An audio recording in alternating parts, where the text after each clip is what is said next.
Welcome back students, good morning. आज जो है हम हमारे शिफ्टिंग को देखेंगे। हमने आपको बताया था कि शिफ्ट होते हैं कर्व्स, ठीक है। तो बेसिकली ये जो होती है ना शिफ्टिंग, वो कुछ इस तरीके से होती है। आपको अपना डायग्राम याद होगा, ये हमारा वाई कर्व, ये हमारा एडी कर्व। यहाँ पे क्या रहता है, जब एडी बनता है तो वो सी प्लस आई को बनता है, ठीक है। अगर आपको अपनी इक्विलिब्रियम को इंक्रीज करना है, फुल एम्प्लॉयमेंट चाहिए, तो उसके लिए एडी इंक्रीज बढ़ाना पड़ता है, ठीक है। तो एडी बढ़ाने के लिए क्या चेंज होता है, कंजैक्शन चेंज नहीं होता, इन्वेस्टमेंट चेंज होता है। यानी ये हमारा नया कर्व आया एडी 1, ठीक है। कैसे बनता है, C plus I plus delta I. Investment changes होते हैं, कंजैक्शन तो आप एक लिमिट तक ही इंक्रीज कर सकते हैं।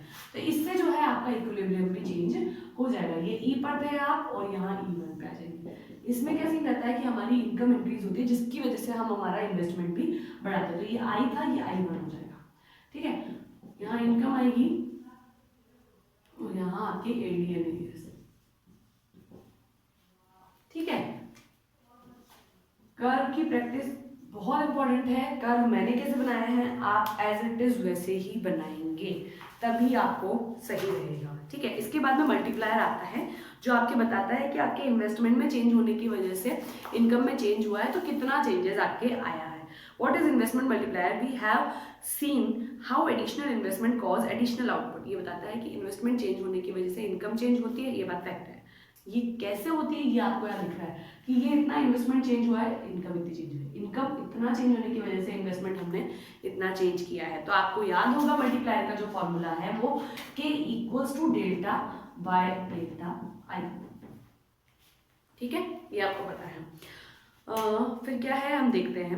We have seen how additional investment cause additional output in the economy. We have noted that increase in output income is many times more than increase in investment. ये बताता है कि इनकम का जो चेंजेस है वो ज़्यादा होता है इन्वेस्टमेंट के कंपैरेटिवली। ये आप देखेंगे यहाँ इन्वेस्टमेंट कम है और यहाँ इनकम का जो गैप है वो ज़्यादा होता है, ठीक है। The increase in investment is called investment multiplier और आउटपुट मल्टीप्लायर। जो इन्वेस्टमेंट आपने इंक्रीज किया है उसको हम इन्वेस्टमेंट मल्टीप्लायर या आउटपुट मल्टीप्लायर कहते हैं।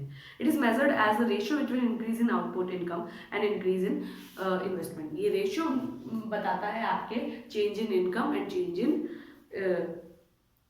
इन्वेस्टमेंट, ठीक है। तो ये हमने देख लिया। आपके बाद में आता है एमपीसी क्या है। तो ये मैंने आपको पहले भी बताया था कि आपके जितना चेंज आप कंजप्शंस में कर सकते हैं, capacity, marginal propensity to consume आता है। There is a direct relation between multiplier and MPC. Multiplier में और एमपीसी में डायरेक्ट रिलेशन होता है। Higher the value of MPC higher the multiplier and vice versa. अगर आपके मल्टीप्लायर हायर है तो आपके एमपीसी भी हायर होगा। इफ मल्टीप्लायर लोअर है तो आपका जो एमपीसी है वो भी लोअर ही रहता है। इसका फॉर्मूला हमने देखा था, एक के इक्वल्स टू 1/1 माइनस एमपीसी।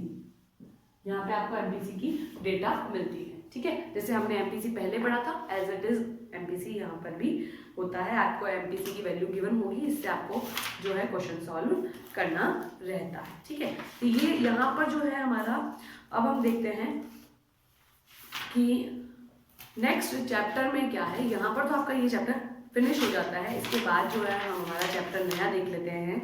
नए चैप्टर में जो है आपके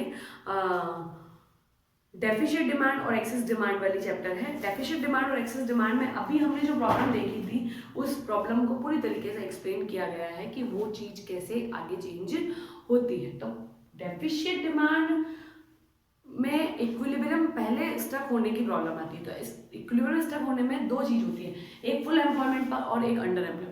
ये अंडर एम्प्लॉयमेंट वाला पॉइंट होता है, ये फुल एम्प्लॉयमेंट वाला। फुल एम्प्लॉयमेंट तब मिलता है जब आपकी कंट्री के जितनी भी मैन पावर है, जितनी भी लेबर पावर है, वो पूरी तरीके से काम पर लगी हुई है, ठीक है। हम हाईलाइट्स देख रहे हैं स्टूडेंट्स, मतलब हम जल्दी जल्दी देखेंगे कि किस तरीके से आपके इस चैप्टर में हम जो पढ़ने वाली चीज़ है उसको कवर कर सकते हैं, जो इम्पोर्टेंट है उसको हम कवर कर सकते हैं। तो डेफिशिएंट डिमांड इक्विलिब्रियम में दो तरह के इक्विलिब्रियम होते हैं, एक अंडर एम्प्लॉयमेंट होता है और एक जो होता है वो आपके फुल एम्प्लॉयमेंट होता है। फुल एम्प्लॉयमेंट वाला इक्विलिब्रियम हमारे अभी तक नहीं हुआ है। फुल एम्प्लॉयमेंट का मतलब होता है कि आपकी कंट्री की जितनी भी मैन पावर है वो पूरी तरीके से एम्प्लॉयड है। एम्प्लॉयड का मतलब उनको काम मिल चुका है, ठीक है। अब काम वो भी उनकी योग्यता के अनुसार, योग्यता मतलब उनकी एबिलिटी के अकॉर्डिंग, ठीक है। तो जब उनको काम मिला ही नहीं है तो जो इक्विलिब्रियम स्टक हुआ है वो अंडर एम्प्लॉयमेंट होगा। ये जो इक्विलिब्रियम है अंडर एम्प्लॉयमेंट।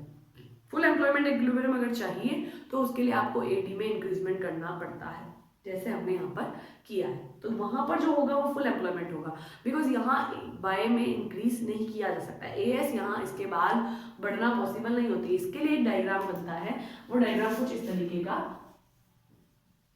होता है, जहाँ पर एएस कुछ इस तरीके से बनती है। यहाँ ये है हमारा एडी, ठीक है। यहाँ पर अभी भी चेंजेस हो सकता है। ये अगर आपको फुल एम्प्लॉयमेंट चाहिए तो वो वाली एडी, इसके बाद एएस का बढ़ना पॉसिबल नहीं होता। ये जो E1 पॉइंट है वो फुल एम्प्लॉयमेंट का पॉइंट होता है, और अगर आप ई को देखते हैं तो वो अंडर एम्प्लॉयमेंट का पॉइंट होगा, ठीक है। ये हमने देखना है यहाँ पर। फिर हमने जो यहाँ पर एम्प्लॉयमेंट के टाइप्स देखने हैं। There are 6 type of unemployed. First हम कह सकते हैं कि वॉलेंटरी, इनवॉलेंटरी, फिर आपके आती है नेचुरल और फुल एम्प्लॉयमेंट आता है, फिर फिक्शनल अनएम्प्लॉयमेंट आता है, स्ट्रक्चरल आता है। इनको सब लोग हमने देखा था। वॉलेंटरी वो अनएम्प्लॉयमेंट होता है जो जिनको काम उनकी मतलब काम मिलता है बट वो उस वेज रेट पे काम करना नहीं चाहते। इनवॉलेंटरी वो होता है कि उनको काम नहीं मिलता, वो जिस भी वेज रेट पे काम करना चाहें, ठीक है। फिर फुल एम्प्लॉयमेंट का मतलब होता है कि आपकी एसएल और यानी डिमांड ऑफ लेबर और सप्लाई ऑफ लेबर दोनों ही इक्वल हो जाए, ठीक है।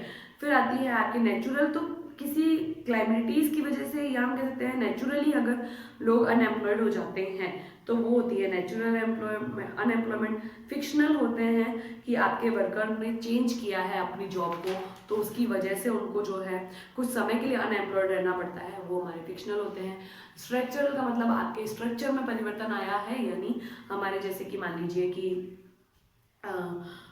फैक्टर ऑफ प्रोडक्शंस जो हैं वो शॉर्ट है कुछ समय के लिए, सप्लाई हमने डिक्रीज की है, प्रोडक्शन की टेक्निक चेंज हुई, तो कुछ समय के लिए आपको जो है अनएम्प्लॉयड रहना पड़ता है, जिसको हम स्ट्रक्चरल कहते हैं।